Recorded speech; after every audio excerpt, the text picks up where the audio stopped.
नमस्कार, मी doctor Anagha Kulkarni. Happy and healthy life at home आहे आपल्या चॅनलवरती. हेल्थ टिप्स असतात, ब्युटी टिप्स असतात, तसंच मोटिवेशनल टॉकसुद्धा असतात. एखादा दिवस असा असतो की आपल्याला खूप काहीतरी विषय सुचतो पण टाईमच मिळत नाही. तसं आज माझं सकाळपासून झालेलं आहे. सकाळी आज 6:30-7ला पाणी आलं.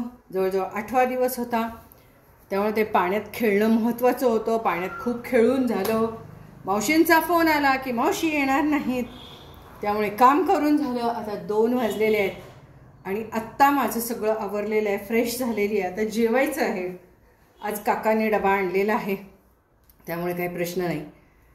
तर हे बघा, आज हे मंगळसूत्र, ह्या बांगड्या, हे कानातलं मॅचिंग, आणि ही ब्लाऊजमध्ये 150-150 रुपयाची घेतली होती ना, तीही म्हणजे वर्ण बनियनसारखी घालायची ब्लाऊज आहे. बघा कसं आहे ब्लाऊज, कसं आहे, छान आहे. आणि ही साडी सुद्धा 4000 13 साड्या घेतल्या होत्या ना त्यातली, आणि सेम टू सेम ह्या कापडाचं ब्लाऊज मी शिवायला टाकणार होते, पण आता हे मला मॅचिंग मिळालेलं आहे तर त्यामुळे मी टाकत नाही.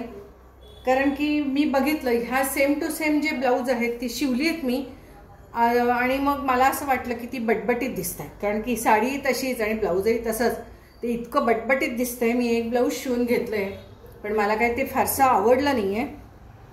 पण हे असं ब्लाऊज याच्यावरती छान दिसतंय, तर मस्त. आणि आता हे लांब हाताच्या फॅशनची, लांब हाताचं फॅशन आलेली आहे, तर मस्त वाटतंय, छान वाटतंय. काहीतरी कुणाकडे तरी पडू दे. चला, आवाज आला ना जोरात काहीतरी.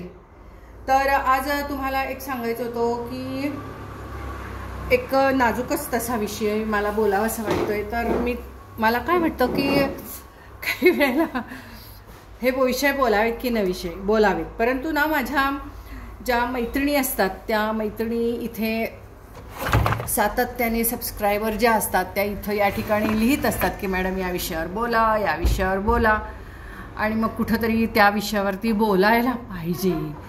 तो म्हणजे कसं माहिती आहे का की हे बघा, आपल्याकडे कोणीतरी, आपण घरी असतो, कोणीतरी आपल्याकडे सातत्याने, कधी आपला भाऊ म्हणजे जो सख्खा नाही आहे, सख्खे भाऊ कधीच फारसं असं कोऑपरेटिव्ह नसतात किंवा बहिणीला खूप सारी मदत करणारे नसतात सख्खे भाऊ, त्यामुळे तो काही प्रश्न नाही. मग या ठिकाणी मला असं म्हणायचं की आपल्या घरी येणारी कोणीतरी व्यक्ती ओळखीची असू शकते ती, किंवा नात्यातली असू शकते, कधी सासरच्या नात्यातली असू शकते, कधी माहेरच्या नात्यातली असू शकते. आपण घरामध्ये बऱ्याच वेळेला एकटे असतो आणि त्या व्यक्तीचं फॅमिली रिलेशन खूप चांगलं असतं, वय काहीही असू दे. काही वेळेला वृद्ध व्यक्ती असल्या आणि त्याही वरचेवर यायला लागल्या तरी बायकांना खूप म्हणजे खूप अवघड होऊन जातो. आणि तेच मला असं सांगायचं आहे की हा जो प्रश्न आहे तो खूप अवघड आहे. म्हणजे सुरुवातीला असं वाटतं की नाही, त्यात काय एवढं मोठंसं, त्यात काय एवढं मोठंसं. पण विषय तुम्हाला समजला का की काही वेळेला काही माणसं, पुरुषांना काही वेळेला कळत नाही, बायका असं करत नाहीत, पण पुरुषांना अजिबात कळत नाही कोणाच्या घरी जावं, कधी जावं, किती जावं, काय जावं. त्यांना जे कोणी या म्हणतात, बसा म्हणतात, किंवा खायला प्यायला व्यवस्थित घालतात, सन्मान देतात, जरा बडबड बडबड करतात, गप्पा मारतात, त्या व्यक्तीच्या घरात पुरुषांना जायला आवडतं आणि जातातच. आणि मग स्वतःच्या घरापेक्षा सुद्धा दुसऱ्याचं घर जास्त प्रिय व्हायला लागतो. आणि मग त्या ठिकाणी काय म्हणतात त्याला, तन मन धन अगदी वाहूनच घेतात. त्यांच्या घरातला कार्यक्रम असला तरी स्वतःच्या घरातला कार्यक्रम असल्यासारखा तो करायचा. दुसऱ्याच्या घरातली आजारपणंसुद्धा जणू काही आपल्याच घरातली असल्यासारखं मदत करायची. आणि मग त्या घरालाही त्या पुरुषाची म्हणा सवय होती, पुरुषाची सवय होती. काही वेळेला या ठिकाणी तो पुरुष म्हणजे असा तरुण मुलगा असतो, अनमॅरिड, काही वेळेला मॅरिड पुरुष असतो, काही वेळेला म्हातारा माणूस असतो. पण तो माणूस मग त्या घरचाच होऊन जातो. आणि कसं होतं माहिती का की त्या घरामध्ये तो काम करतो किंवा त्या घरातला होऊन जातो, त्या घरात त्याला रिस्पेक्ट पण मिळतो, त्या घरातला तो सर्व काही होऊन जातो, सर्व काही होऊन जातो. आणि मग कसं होतं की तो स्वतःच्या घरावर अन्याय करायला लागतो आणि त्या घरावर नाही अन्याय करत, त्या घराला तो प्रचंड फॅसिलिटीज द्यायला लागतो. मी तुम्हाला म्हटलं तसं सगळ्याच दृष्टीने तो फॅसिलिटी द्यायला लागतो. मग तुम्ही म्हणाल त्या घरातल्या लोकांनी येऊ नको म्हणून सांगायचं ना, प्रश्न मिटला. नाही, हे बघा, एखादी व्यक्ती जर का तुम्हाला मदत करत असेल आणि तुम्हाला तुमच्या घरातल्या बऱ्याच साऱ्या गरजा पूर्ण करत असेल, ॲज अ केअरटेकर सारखंच, हेल्पर म्हणून सुद्धा, हेल्पर, केअरटेकर, ड्रायव्हर, असं सगळ्याच दृष्टीने किंवा मार्गदर्शक, असं सगळ्या दृष्टीने समजा ती व्यक्ती गरजा पूर्ण करत असेल, तर मग त्या घरातल्या व्यक्ती, पुरुषसुद्धा त्या घरातला येऊ नको म्हणू शकत नाही. कारण की त्या घरातल्या पुरुषाचं बरंचसं निम्मं नाही, निम्म्याहून अधिक काम हा दुसरा येणारा पुरुषच करत असतो. मग तो मुलगा असू दे, म्हातारा असू दे, वृद्ध असू दे, प्रौढ असू दे, तोच करत असतो. आणि हे बऱ्याच घरामध्ये होतं, खूप घरामध्ये होतं. आणि मग हे हळूहळू हळूहळू, हे बघा, ज्या ठिकाणी फ्लॅट सिस्टीम आहे त्या ठिकाणी हा काही प्रश्न नाही आहे, पण बऱ्याच ठिकाणी चाळ टाईप घरं असतात आणि त्या ठिकाणी कोण आहे कोण आहे कोण आहे असं हे वातावरण तयार होतं. खरं तर हे वातावरण तयार होण्याचं काही प्रश्न नाही आहे, कारण की आजकालची जीवनशैली ही पूर्ण बदललेली आहे. फ्रेंड्स हे काही फक्त लग्नाच्या आधीच असतात असं नाही आहे, लग्नानंतरही फ्रेंड्स असतात. सगळ्याला भाऊ बहीण नातं अजिबात लागू पडत नाही, लावू पण देऊ नाही, कारण सख्खे भाऊ बहीण कुणीच एकमेकाला मदत करत नाही, अजिबात नाही. सुरुवातीला भांडत असतात, त्यानंतर इस्टेटीचे प्रॉब्लेम्स चालू होतात. त्यामुळे सख्खे बहीण भाऊ कधीही फार प्रेमाने राहत नाहीत, मी राहिलेले बघितलेले नाही. पण सख्ख्या बहीण भावांच्या मध्ये भांडणच असतात, दुरावे असतात आणि बरंच काही असतं, ईर्ष्या असते बहीण भावांच्यात सुद्धा. पण हे जे मानलेली नाती असतात, ह्या नात्यांमध्ये मात्र हे काय म्हणतात त्याला माहीत नाही, पण हा जो स्नेह ओलावा जो असतो हा बऱ्याच ठिकाणी दिसून येतो. आणि ते दिसायला नाही बरोबर दिसत, पण तरी काय होतं माहिती आहे का, की आजकालची जीवनशैली ही बदललेली आहे आणि त्यामुळे ह्या विषयावरती बोलावं न बोलावं असं मला वाटलं. बोलू नये खरं असं वाटलं होतं, पण जीवनशैली बदललेली आहे. त्यामुळे हे जे काही प्रकरण आजकाल सगळ्या ठिकाणी बऱ्याच ठिकाणी दिसायला लागलेली आहेत, म्हणजे मदत करण्याच्या भावनेनी कुठल्या तरी काय म्हणतात त्याला, पती पत्नी और वो वाला जो बीच में आता है, कबाब में हड्डी, किंवा मग तो जो हेल्परच म्हणून म्हणूया आपण, हेल्पर, घरातला हेल्पर, मदतनीस म्हणून जो तो घुसतो, तर त्याच्यामुळे काय होतं माहिती आहे का, की घरातल्या व्यक्तींचे एकमेकांशी, मग नवरा बायको असू दे, सासू सून असू दे, यांचे जे किंवा जे नातं असतं ना, हे दुरावायला लागतं. कारण की कोणीतरी तिसरी व्यक्ती येऊन हेल्प करायला लागते, किंवा मग ती मदतनीस असते, ती या ठिकाणी जो ह्यांचं जे बॉन्डिंग असतं ह्यांच्या बॉन्डिंगमध्ये येते. आणि ती व्यक्ती जी असते, ती व्यक्ती जी थर्ड पर्सन म्हणून आपण म्हणू, ही काही पुरुषच असते असे नाही, स्त्रीसुद्धा असते बरं का. या ठिकाणी मुलगाच असेल असं काही नाही आहे, कारण मी बऱ्याच ठिकाणी बघितलं आहे, कॉलेजमधल्या मुली असतात, बायकोची बहीण असते, बऱ्याच वेळेला ह्या अशा गोष्टी असतात. बायकोची मैत्रीण नसते, पण नवऱ्याचा मित्र असतोच. तर या ठिकाणी कसं होतं की यामध्ये मग घरातल्या फॅमिली मेंबरचं जे असतं ना, ते बॉन्डिंग कमी व्हायला लागतं, कारण ह्या तिसऱ्या व्यक्तीचा तिथे इंटरफेरन्स किंवा ढवळाढवळ संसारामध्ये वाढल्यामुळे, खरं ती ढवळाढवळ नसते, ती मदत असते जी घरातली लोक करायला कमी पडलेले असतात, पण ती ढवळाढवळच होते. आणि ती जी मदत असते ती विकतची घेतलेली, पेड मदत घेतलेली कधी पण चांगली, पण ही अशी फुकटची जी मदत असते ही दिसायला पण चांगली दिसत नाही. काहीच नाही, खरं तर हे फार वाईट काही नाही आहे याच्यामध्ये, याच्यात काही वाईट असतं असंही नाही आहे, यातनं काही वाईट निष्पन्न होतं असं पण नाही आहे. पण त्यामुळे त्या घरातल्या फॅमिली मेंबरमध्ये, मग नवरा बायको असू दे, सासू सून असू दे, कोणीही असू दे, त्यांचं बॉन्डिंग कमी व्हायला लागतं, दुरावा वाढायला लागतो. आणि एकदा दुरावा वाढायला लागलो की त्याच्यामध्ये संशय आला, भांडणं आली, मग ह्या सगळ्या गोष्टी आल्या. आणि ह्या सगळ्या विनाकारणच असतात, परंतु ह्या सर्व गोष्टी होतातच. आणि जी व्यक्ती मदत करत असते तिच्या घरामधल्या व्यक्तींवरती तो अन्याय करून दुसऱ्या व्यक्तीच्या घरी, दुसऱ्या फॅमिलीमध्ये जात असतो. मी खूप ठिकाणी हे बघितलेलं आहे, खूप ठिकाणी मी बघितलेलं आहे. स्वतःच्या घरामध्ये ती व्यक्ती घराला न्याय देत नाही, परंतु दुसऱ्या घरातल्या व्यक्तींमध्ये किंवा दुसऱ्या घरातल्या व्यक्तींच्या कार्यक्रमांमध्ये ती व्यक्ती इतका इंटरेस्ट घेते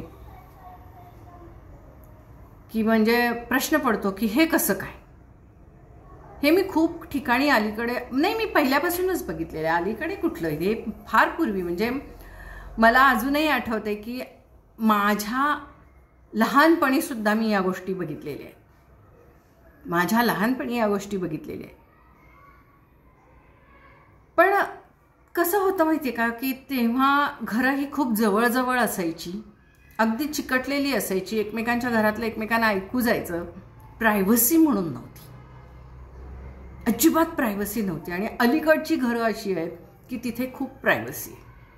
आणि पूर्वी कसं एकमेकांच्या घरामध्ये लक्ष घालायचे, ढवळाढवळ करायचे, चहाड्या चपाट्या करायचे. पण अलीकडच्या काळामध्ये कोणीच दुसऱ्याच्या संसारात ढवळाढवळ करत नाही, किंवा समोर काय वाटेल ते झालं तरी दुर्लक्ष करत, त्यांचं आपल्याला काय देणं घेणं असं वाटतं.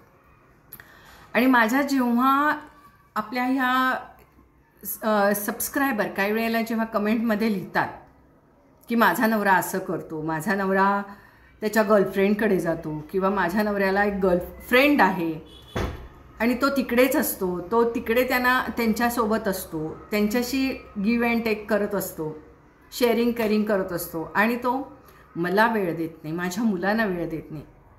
सातत्याने तिघी चौघीजणी अशा पद्धतीच्या कमेंट्स करतायत. मी अर्थात त्यांच्या कमेंट्स ज्या आहेत ना त्या मी डिलीट करते. का माहिती आहे का की कारण की त्या व्यक्तींनी जरी त्या कमेंट लिहिलेल्या असल्या तरीसुद्धा त्यांच्याचपैकी इतरसुद्धा त्यांनी त्या कमेंट्स बघितल्या तर त्यांच्या घरात भांडणं होऊ शकतात. आणि त्याप्रमाणे त्यांनी लिहिलेलं असतं की ही तुम्ही कमेंट लगेच डिलीट करा मॅडम, वाचून डिलीट करा. त्यांना असं वाटत असतं की मी त्यांना व्हॉट्सअप नंबर द्यावा आणि त्यांनी माझ्याशी ह्या सर्व गोष्टी शेअर कराव्यात, परंतु मला ते सगळं शक्य नाही आहे नेहमी. मी तुम्हाला व्हॉट्सअप नंबरही देऊ शकत नाही, कॉलिंग नंबरही देऊ शकत नाही, कारण की मी तुमच्याशी एवढा वेळ गप्पा मारू शकत नाही, बोलू शकत नाही, वैयक्तिक तुमचे प्रॉब्लेम मी सॉल्व्ह करू शकत नाही. कारण शेवटी कोणीही आपण इतक्या लोकांचे जर का आपल्याला अगदी दिवसात 5-6 लोकांचे जरी तुम्हाला फोन आले, मी 500-600 नाही म्हणत आहे, 5-6 लोकांचे फोन आले तरी आपलं डोकं किच्च होऊन जातं, आपल्या डोक्याला त्रास होतो दुसऱ्यांचे प्रॉब्लेम सोडवून आणि आपलीही मनःशांती भंग पावते. कारण तुम्हाला मी नेहमी म्हणत असते की सकारात्मक ऊर्जा पसरवा, पण नकारात्मक गोष्टी जर का अशा सारख्या यायला लागल्या फोनमार्फत तर मी सुद्धा नकारात्मक होऊन बसेन, किंवा माझ्यातनं येणारी ही जी सकारात्मक ऊर्जा आहे, चांगले विचार आहेत ते यायचे बाहेर यायचे बंद होतील. आणि त्यामुळे मी हे कुणालाही फोन नंबर देत नाही. तुम्ही मला लिहिता की मॅडम कॉन्टॅक्ट नंबर द्या, खूप अर्जंट आहे, खूप बोलायचं आहे, म्हणून मी लिहिते की सूचक आहे ते तिथं लिहा, मला समजतं. आणि म्हणून मी कुणालाही कॉन्टॅक्ट नंबर देत नाही, कुणालाही मी वैयक्तिक भेटत नाही. आमच्या गावातली जरी माणसं असली तरी मी त्यांना वैयक्तिक भेटत नाही. कारण की काय असतं, काउन्सेलिंग जेव्हा तुम्ही करता त्यावेळेला तुम्हाला त्या व्यक्तीचा पूर्ण प्रॉब्लेम ऐकून घ्यावा लागतो. एवढंच नव्हे तर त्या प्रॉब्लेमना न्याय द्यावा लागतो अशी त्यांची इच्छा असते. आणि जर का गावातलं असेल ना तर त्या फॅमिली असं जणू काही ते मार्गदर्शक, काउन्सिलरला मार्गदर्शक आणि आपल्या घरातली मोठी व्यक्ती समजतात आणि एनीटाईम फोन करतात. हे सगळं आम्ही आमच्या क्लिनिकमध्ये अनुभवलेलं आहे. आणि म्हणून मी कुणालाही माझा फोन नंबर देत नाही. माझं तुम्ही म्हणता मॅडम तुम्ही गाव सांगत नाही, गाव तुम्हाला सगळ्यांना माहिती आहे, पण तरी गावातल्या व्यक्ती असल्या तरी त्यांनासुद्धा मी वैयक्तिक भेटत नाही. मग तुम्हाला वाटतं की आम्हाला हा प्रॉब्लेम आहे, आम्हाला तुम्हाला कन्सल्ट करायचं आहे, आम्हाला तुमची ट्रीटमेंट घ्यायची आहे, तर मला असं वाटतं की नाही आपण ह्या ठिकाणी बोलू. आणि ते जास्त मला योग्य वाटतं, कारण की या ठिकाणी मी तुम्हाला जो काही सल्ला देते तो सगळ्यांना लागू पडणारा असा सल्ला देते. वैयक्तिक मी कुणालाही सल्ला देत नाही, कारण की प्रत्येक वैयक्तिक लोकांचे जे प्रॉब्लेम्स असतात ना ते खूप वेगळे असतात आणि प्रत्येकाच्या प्रॉब्लेम्स मागेची कारणंही खूप वेगवेगळी असतात.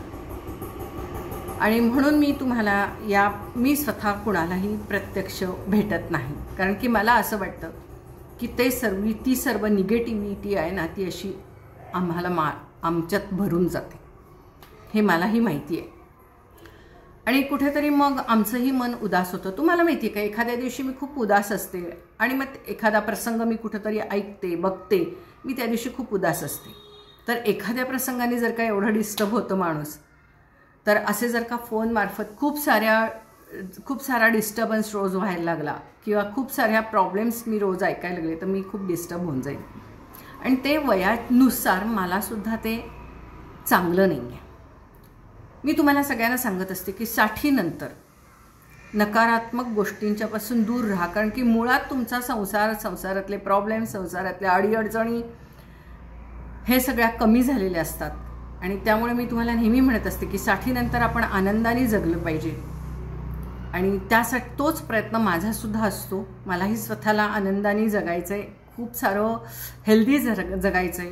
त्यात मला माझी शारीरिक हेल्थ तर राखावी लागते, मेंटल हेल्थसुद्धा खूप राखावी लागते. त्यासाठी मला बऱ्याच वेळेला मला नको असलेल्या गोष्टींना मी टाळते. आणि म्हणून मी तुम्हाला फोन नंबर देत नाही, मी कुठे राहते किंवा मला वैयक्तिक मी कोणालाही कन्सल्ट करत नाही किंवा कोणालाही सल्ले देत नाही. तर आज मला तुमच्याशी हे मुद्दाम बोलायचं होतं या विषयावरती की असं होतं, ह्या गोष्टी होतात.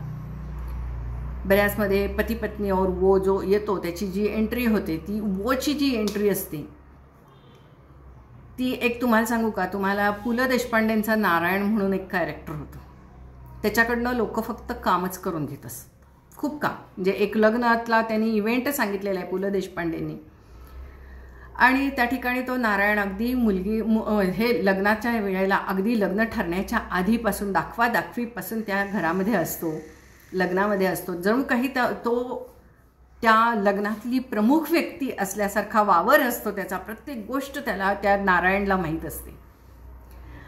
आणि मग प्रत्येक लग्न होतं, जेवणं होतात, सगळं होतं.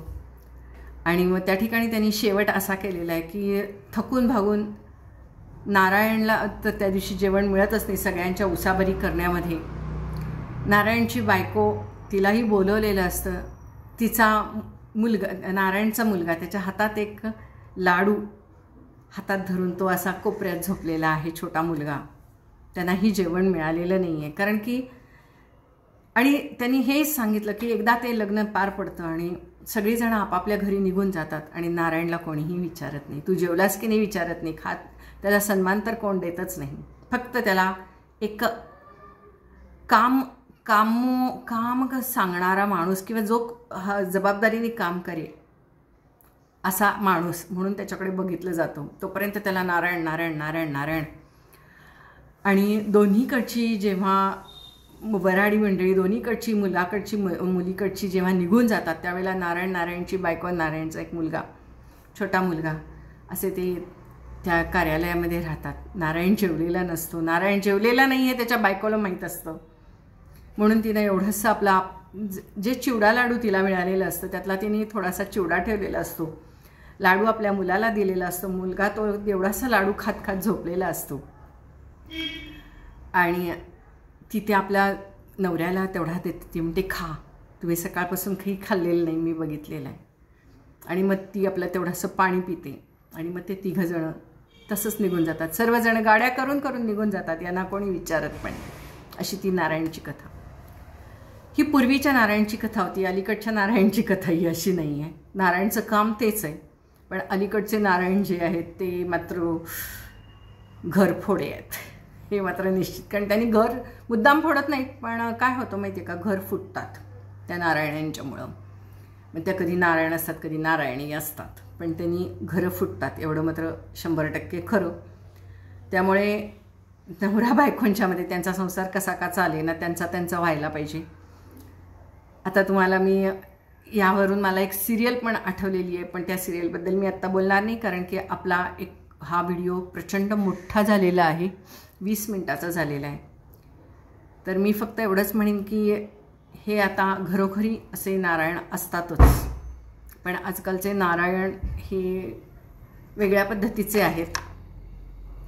आपण जे म्हणतो की आजकालचे संसार टिकत नाहीत वगैरे वगैरे, त्याला हे बरेच सारे नारायण कारणीभूत असतात, पण त्याला काही इलाज नाही. नारायणी पण आहे बरं का अशा बऱ्याच ठिकाणी, त्याही मी बघितलेल्या आहेत.